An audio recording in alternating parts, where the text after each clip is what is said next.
നമ്മളിപ്പോൾ ഉള്ളത് ഓച്ചിറ ക്ഷേത്രമുറ്റത്താണ്. ഇവിടെ കർക്കിടകം 1 മുതൽ മഹാ അന്നദാനമാണ് നടക്കുന്നത്. കർക്കിടകം 31 വരെ. ആ അന്നദാന പന്തലിന്റെ ഫ്രണ്ടിലായിട്ടാണ് ഇപ്പോൾ. അന്നത്തെ ഭരണാധികാരികൾ തുടങ്ങിയ ഒരു പ്രക്രിയയാണ് ഈ കർക്കിടക മാസത്തിലെ സദ്യ.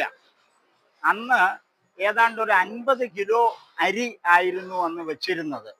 എന്നിട്ട് കർക്കിടക മാസം മുഴുവൻ ആളുകൾക്ക് സദ്യ കൊടുത്തിരുന്നു. അതിനുശേഷം കാലങ്ങൾ നീങ്ങുന്നതനുസരിച്ച് ഇത് വീണ്ടും വളർന്നു വലുതായി വന്നു. ഇന്ന് ഏതാണ്ട് ഒരു ദിവസം 1300 മുതൽ 1500 വരെ കിലോ അരി വച്ചിട്ടാണ് കർക്കിടക സദ്യ നടത്തുന്നത്. വിഭവസമൃദ്ധമായ സദ്യയാണ് ഇവിടെ നടത്തുന്നത്. സാമ്പാർ, അവിയൽ, തോരൻ, അല്ലെങ്കിൽ പച്ചടി, മോര്, രസം, ഉപ്പിലിട്ടത്, പായസം. എല്ലാ ദിവസവും പായസം കൊടുക്കും. ആ പ്രക്രിയയാണ് തുടർന്നുകൊണ്ടിരിക്കുന്നത്.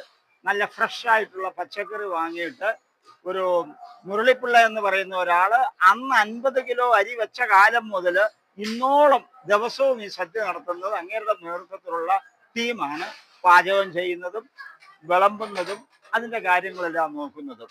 ഇപ്പോൾ ഓച്ചിറ അഡ്മിനിസ്ട്രേറ്റർ ഭരണത്തിലാണ്. ജസ്റ്റിസ് കെ രാമകൃഷ്ണനാണ് അഡ്മിനിസ്ട്രേറ്റർ.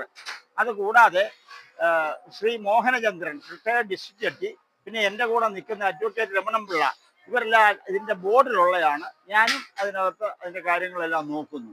ഇതനുസരിച്ചിട്ടാണ് ഇവിടെ ഈ ആളുകളെ ഞങ്ങൾ 11:30 മണിക്ക് ഇത് തുടങ്ങും. ആദ്യമേ ഇവിടെ അഗതി മന്ദിരത്തിലുള്ള അന്തേവാസികളുണ്ട്. അവരിവിടെ വന്ന് ആദ്യമേ അവർക്ക് ഭക്ഷണം വിളമ്പും. അത് കഴിഞ്ഞാൽ പൊതുജനങ്ങൾക്ക് അങ്ങ് തുടങ്ങുക ചെയ്യുന്നത്.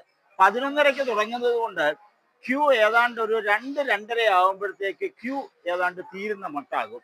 അത്രയും സമയം 3 കൗണ്ടറിലാണ് ഞങ്ങൾ ഒരേ സമയം വിളമ്പുന്നത്. ഇത് കൂടാതെ ഒരു മിനി കൗണ്ടറും ഉണ്ട്. ആവശ്യക്കാർക്ക് വീണ്ടും സാമ്പാറും അതുപോലെ തന്നെ രസവും മോരും ചോറും ഒക്കെ കൊടുക്കാൻ വേണ്ടിയിട്ട്. ഈ വരുന്നതിൽ ഒരു നല്ല ശതമാനം ആളുകൾ പാത്രവുമായിട്ട് വരും. അവരതിനകത്തും ഭക്ഷണം വാങ്ങി കൊണ്ടുപോകാറുണ്ട്. ഈ പ്രക്രിയയാണ് ഇവിടെ നടക്കുന്നത്.